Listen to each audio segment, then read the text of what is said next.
Amén. Dios se les bendiga, amados. Amén.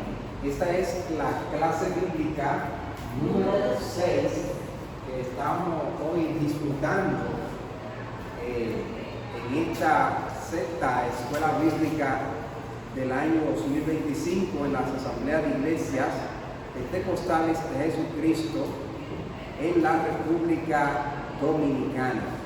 Y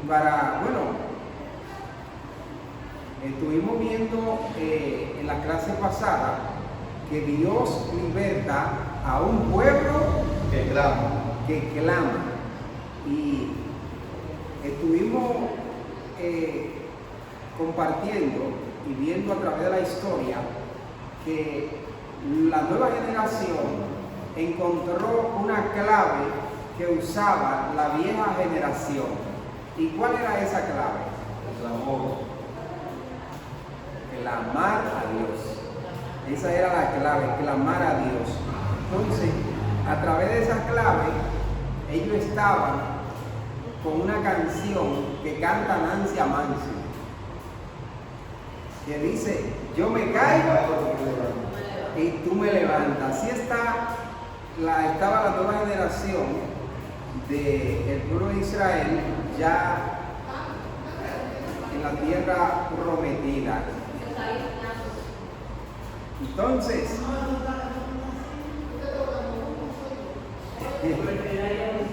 los hermanos preguntan, eso es un clear automático que se le da a los aires de tiempo. La gente compra los equipos y no leen el manual, sino que buscan dónde se prende y dónde se apaga, y no le dan mantenimiento y se le avería porque no conocen esa tecnología. Así es, eso es una tecnología que traen los acondicionadores. Y en su control, atención aquí, en su control se llama CL, o sea, clear, en inglés clear, en español es limpieza. Y durante cada 6 meses, usted le da una limpieza interior a sus aires, simplemente con presionar el botón de clear. Nada más no es escuela bíblica, ¿verdad? O sea, nada más no es escuela bíblica, también experiencia de vida. Así es. Bien, no se interrumpe el aire, o sea, él tira su aire frío, pero hace el proceso. Entonces seguimos ahí. En esta clase nosotros vamos a ver algo diferente. Nos vamos a salir de una temática que llevamos, especialmente hablando de hombres, de Dios, de grandes hombres de Dios. Hoy pasamos a ver que también las mujeres son instrumentos de Dios. Así es. Nada más no Eva, también hay Débora. Porque hay Jael, hay María, hay Noemí, hay Abigail, hay Ruth. O sea, hay mujeres que también se dejan usar de Dios. Y de estas mujeres que se dejan usar de Dios, en la lectura devocional diaria, estuvimos viendo algunas de ellas. No solamente esas mujeres que se mencionan mucho hoy en día, también, si usted observa, en Primera de Reyes capítulo 17, menciona una viuda. Sí es, menciona una viuda. Y esa viuda alimentó al profeta de Dios. Entonces, dejarse usar de Dios puede ser con cosas sencillas, no tiene que ser como Débora lanzarse a la batalla solamente. Pueden ser con cosas sencillas. Esta mujer, esta viuda, se atrevió a ser el sustento del hombre de Dios. Y Dios la recompensó, amén, por esta acción de esta mujer. También en Segunda de Reyes capítulo 5, también podemos ver no solamente la persona que está libre, una esclava. O sea, una esclava se dejó usar y le dio un mensaje a un general. una esclava que era sierva, ¿verdad? Le dio un mensaje a un general. Y ese mensaje no solamente le sirvió al general para su salud, sino que le sirvió también a la nación siria y a la nación de Israel como descanso. Porque después hubo un lazo de descanso por ese mensaje que esa esclava. Y hay cosas que no se resaltan mucho y que la gente la pasa por alto, pero tienen una suma importancia, como la resalta el expositor en esta clase de hoy. Entonces, también dentro de los hijos de Israel se escogió una doncella, una joven llamada Esther. Y esta joven sirvió, se dejó usar por Dios y sirvió de liberación y de salvación para el pueblo de Israel en un momento crítico. Esther arriesgó su vida por su nación y la Biblia dice: el que pierda su vida por causa de mí, la hallará. Ella no la halló en la resurrección, ella la halló ahí mismo. O sea, pudo defender su nación y también librar su vida. Y eso es algo especial que hay que resaltar. Y en esta clase de hoy también podemos ver que en el mismo Evangelio de Juan, en su capítulo 12, versículo 1 hasta el 8, podemos ver como un espíritu humilde, una mujer sirve de adoración, y como con humildad a los pies del maestro destapa un frasco de alabastro, y esto recibe de admiración. Unos miraban con una mente compungida y otros lo hacían con una mente asombrada, y decían: pero si este fuera profeta, supiera quién es, qué tipo de mujer es esa. Y Jesús, que recibe la revelación del Espíritu, llega al momento de resaltar la acción de esta mujer y reprocha al padre de familia y le dice: ella hizo lo que tú obviaste. O sea, que en otra, dale gracias a ella, porque tú no me diste agua para yo lavarme los pies, pero está lavando con perfume. Entonces, un espíritu humilde así es resaltado por Dios. Entonces, también cuando el maestro resucitó, cuando Jesús resucitó, fue una mujer la primera en ver esta escena y recibir el mensaje del ángel y irlo a llevar también a los demás discípulos. Esto está en Juan capítulo 20, verso 11 hasta el 18. Mientras que también en el ministerio de Jesús, según Lucas 8, 1 al 3, en el ministerio de Jesús había un grupo de mujeres que le servían a Jesús con sus bienes. O sea, con lo que ella tenía, le servían a Jesús. Así es. Y utilizaban sus bienes para el servicio del ministerio de Jesús. Y dentro de estas mujeres se destacan María, la madre de Jesús, Salomé, María Magdalena. Se destacan varias mujeres que no son elogiadas por otros con sus bellas pasiones, pero sí eran un sustento ministerial económicamente. Y raro que usted observa que el ministerio de Jesús no tuvo ayuda de más hombres que sus discípulos. Las demás que se interesaron por servir a ese ministerio fue las mujeres. Así es. Marta y María eran las que se dedicaban a alimentar a Jesús y a los discípulos cuando cruzaban a esa aldea.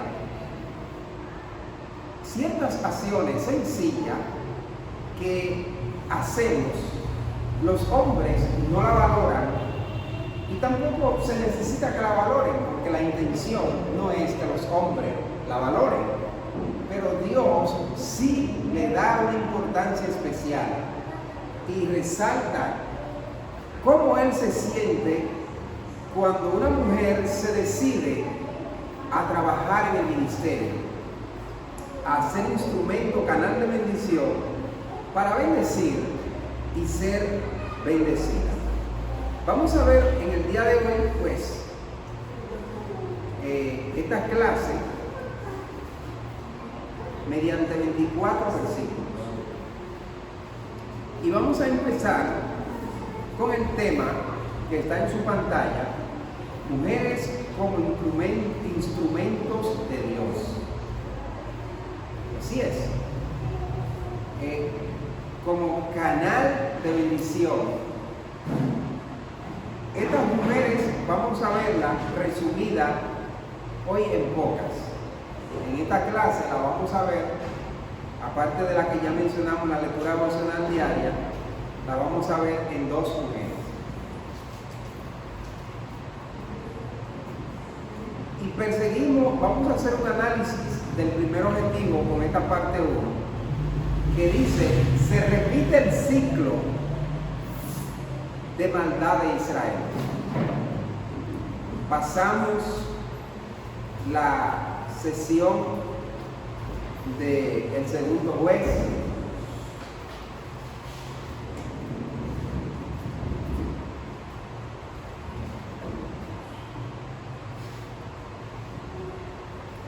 pasamos la sesión de Otoniel y venimos a la sesión de Débora.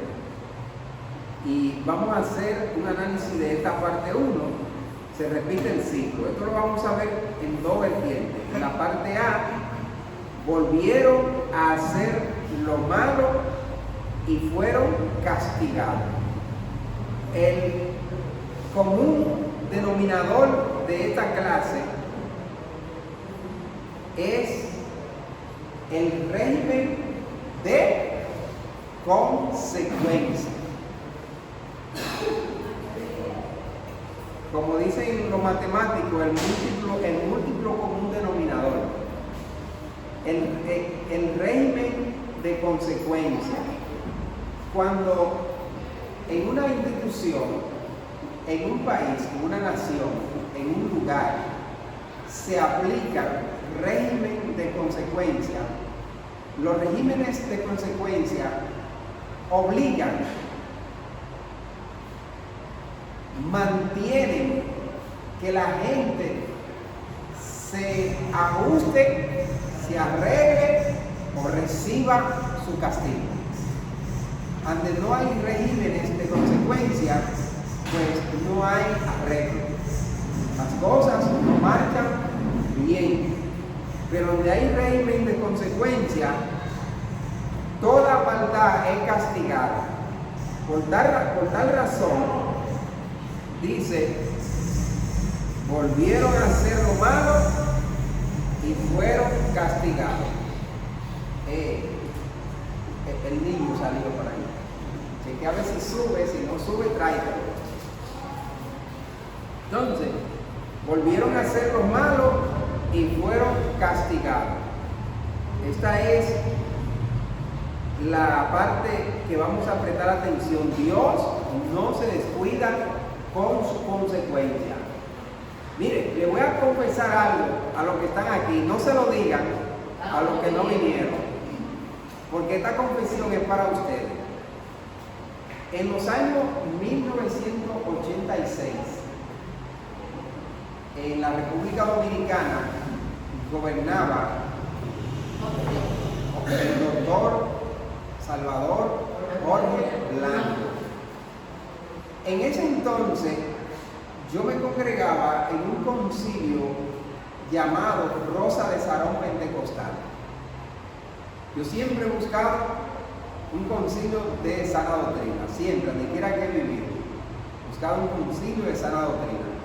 Y yo estaba en ese concilio en la etapa de la soltería, entrando a la etapa de la adolescencia a la juventud. Yo estaba en ese concilio y yo recuerdo que cuando una persona cometía un pecado, lo ponían en disciplina, lo dijera o no lo dijera. El pecado se sabía porque se sabía. Yo entiendo que en ese tiempo se cumplía más la frase de Jesús: no hay nada oculto que no sea manifiesto. Ahora uno se tapa con los otros, por eso es que no es manifiesto, porque uno tapa a los otros. Pero antes se sabía, sea por responsabilidad del que lo sabía, por responsabilidad del que lo cometía, o por la revelación del Espíritu Santo. Una pregunta: si un hermano confiesa que hizo algo, se cometió un pecado, ya tú estás diciendo eso, y por ejemplo, es un ejemplo, y yo le sugiero, no, pero habla con los viejos, habla con un diácono, habla con el pastor, o la pastora, y dicen: no, yo no creo que con Dios, me toca a mí decirlo o que lo diga él. Ok, vamos a terminarle y la misma historia le va a dar la respuesta. Cuando termine la historia, a la pregunta del hermano Ney. Cuando un creyente era responsable, porque hay todo tipo de creyentes, hay creyentes responsables y hay creyentes irresponsables. Cuando un creyente, sea hembra o varón, cometía una falta delante de Dios o con su hermano, ese creyente responsable se dirigía al pastor o a la pastora, lo tuviera de los dos, sea un pastor o una pastora, le decía: pastor, yo estoy en falta, necesito que me ponga en disciplina. El mismo miembro iba y hacía esa confesión. El pastor le decía: ¿cuál fue la falta? Bueno, yo tengo amor contigo. Un decir, bueno, esa era una falta. Entonces el pastor, según el tipo de falta, le ponía la disciplina, que él, reprendido por el Espíritu Santo que mora en él, va y confiesa la verdad. Entonces, otros cometían su falta y no lo admitían, se quedaban callados. De repente venía un miembro y le decía: mira, el Espíritu Santo me revela que tú estás en esto y esto, y tú sabes qué es lo que tienes que hacer. Ok, ese miembro iba por vergüenza, o sea, ya no voluntariamente, sino por vergüenza, y le decía a su pastor lo que había sucedido, y también le decía cómo el Espíritu Santo lo reveló. Entonces depende del tipo de falta. Decía: bueno, yo cometí un pecado de adulterio, por ejemplo, y le ponían la disciplina.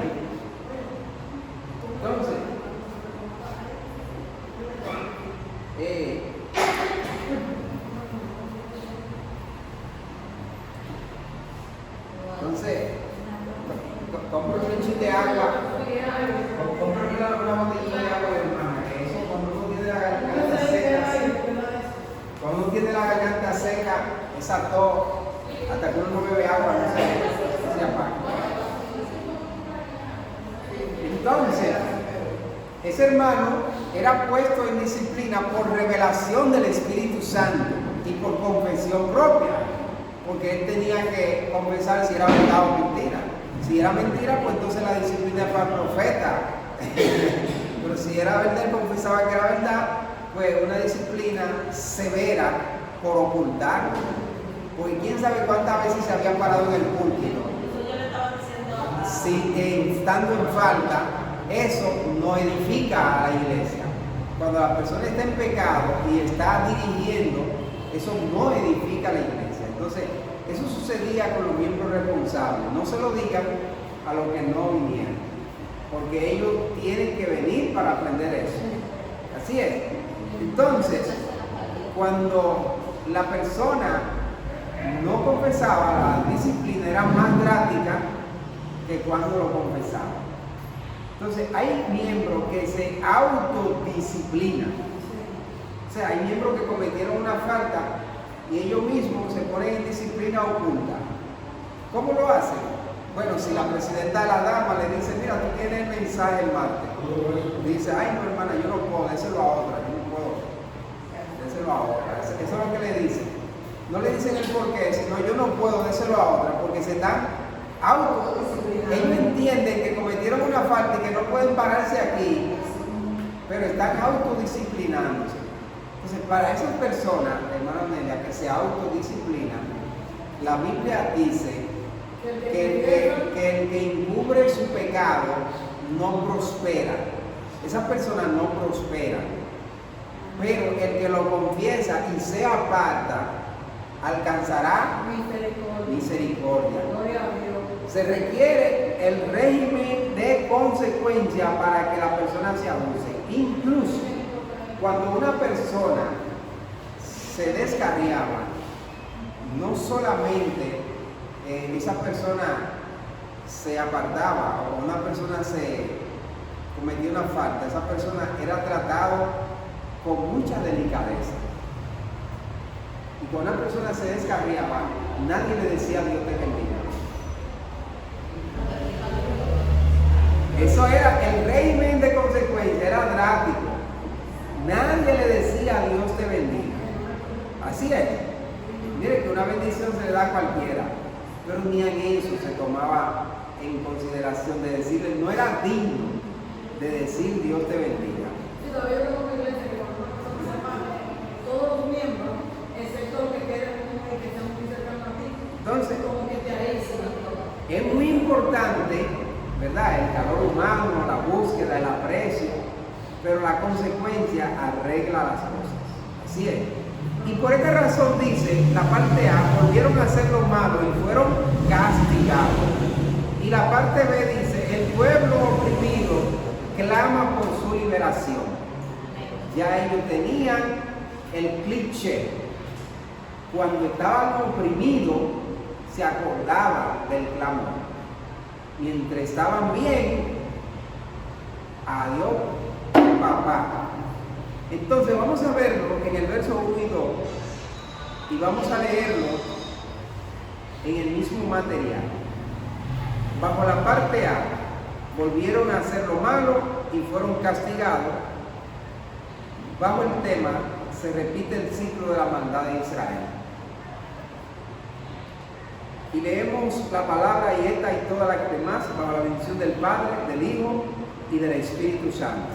Amén. Después de la muerte del segundo juez Ahab, los hijos de Israel volvieron a hacer lo malo ante los ojos de Jehová. Y Jehová lo vendió En manos de David.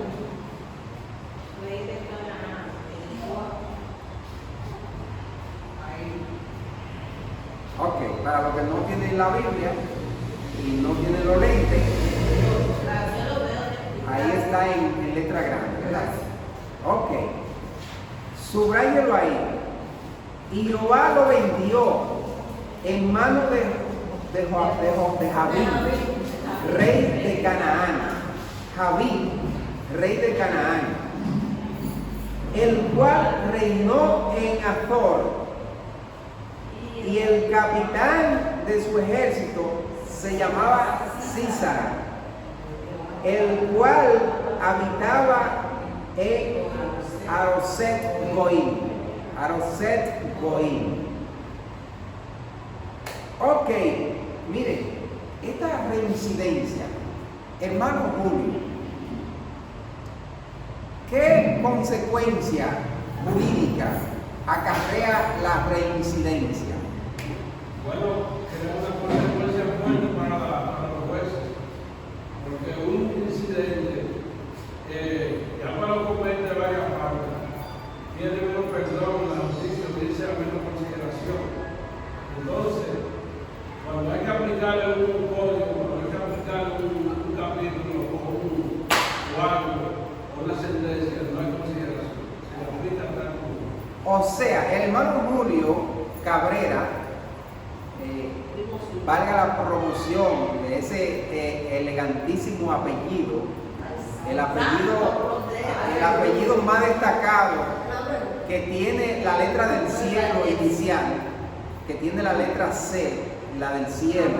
¿Con qué letra se escribe cielo? Con C. El apellido que tiene la letra del cielo, yo creo que todos los Cabrera van para el cielo si se arrepienten. Ese apellido es hermoso. El hermano Julio es licenciado en Derecho, por eso yo le pregunto al hermano Julio que cuál es la consecuencia de la reincidencia en materia jurídica. El hermano Julio nos dice en palabras llanas, claras y sencillas, que cuando el juez tiene que aplicar un código penal, lo que tiene que ver con una pena, cuando tiene que aplicar una pena a ese reo, entonces las penas tienen dos vertientes. Se llama pena mínima y pena máxima. La pena mínima le cae a la persona de primera vez que cometen un error, ¿verdad? O una falta. Le cabe la mínima porque es la primera vez. Dice, primera vez que este individuo es sentenciado y tiene un caso, y le aplican la mínima. Entre un año y 3 años le aplican el 1, ¿verdad? Según la gravedad del caso y el grado del caso. Le aplican el 1 o el 2 en su efecto, y cuando es reincidente, entonces, mire lo que dice ahí, se repite el ciclo de la maldad de Israel. Eso se llama reincidencia, hermano Julio, ¿verdad? Entonces dice la parte A, volvieron. La palabra volvieron, ¿qué quiere decir? Que lo habían hecho antes. Entonces, cuando un abogado quiere la pena máxima, le desplaya al tribunal su majestad, su señoría. No es la primera vez que este individuo está ante este tribunal, en esta corte. Ya no es la primera sentencia, ya él ha recibido 5 sentencias por la misma situación, por lo que concluyo solicitando a este tribunal que se acoja a la pena máxima del Código Penal. Y el juez dice, reincidente, se lo merece, se lo merece. Sí, porque hay 2 penas, una mediana y otra mayor. Exactamente. Entonces, entre la vertiente menor, mediana y mayor, el reincidente, ¿cuál le toca? La mayor. La mayor en términos musical es una nota musical, pero en términos jurídicos es una pena máxima. Amén. Hay penas atenuantes y penas mayores. Exactamente. Gracias, hermano Julio, por la respuesta tan sencilla a esta pregunta jurídica.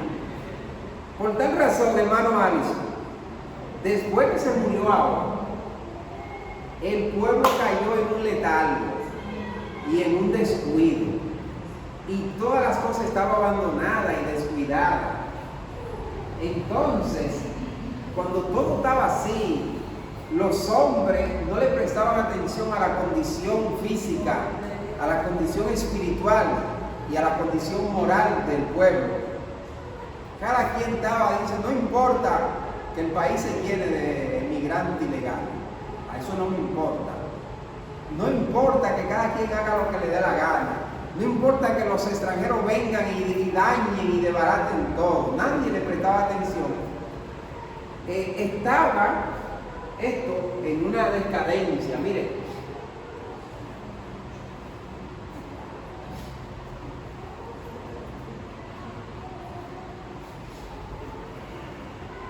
el levantar en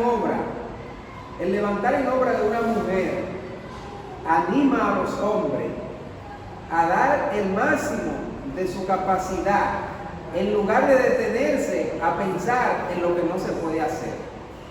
Dice, nadie hace nada. Y usted ve que la gente comenta, ay no, pero esto está así, pero nadie hace nada. Es como un grupo que yo estoy en el residencial donde vivo, que dice, no, pero es que nadie dice nada. O sea, y se oye por ahí, nadie dice nada. Y la palabra nadie dice nada, a mí como que me saca de mi casilla. Sí, que nadie dice nada.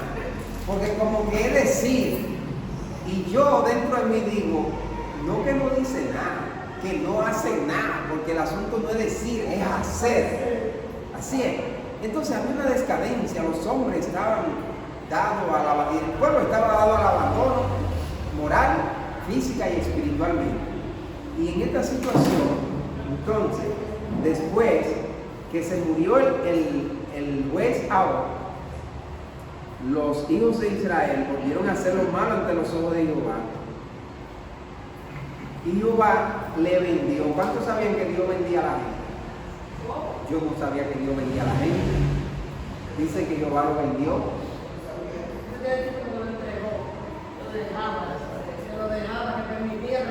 Lo vendió en mano de Jabín, rey de Canaán. ¿Con quién fue que los israelitas pelearon cuando cruzaron el río Jordán? Y ahora en mano de quién lo entregó. En mano de lo mismo que ellos habían vencido antes. Miren qué vergüenza. En mano de lo mismo que ellos habían vencido antes, lo entregó en mano de Joabín, rey de Canaán, el cual reinó en Azor. Y el capitán de su ejército se llamaba Sísara. Tenía unos carros con unas defensas laterales que cuando cruzaban por un ejército, con esas aletas y esa puya y esa lanza que tenían esas ruedas de los carros, demolían los pies de los guerreros. Era temible Por eso usted ve que dice el versículo y resalta el capitán. El capitán de su ejército se llamaba Sísara, el cual habitaba en Jarausegoim. Era en una tierra del cultivo. Por eso era que usaban ese asunto, esa técnica de arado. Cuando salían a guerrear, era como si salieron a arar, porque salían con toda esa cuchilla en la rueda de las carretas. Y era un ejército, capitán temible. ¿Quién va a dirigir esto? Lo va a dirigir Sísara. Era temible este capitán. Y vamos a ver este capitán temible en manos de quién.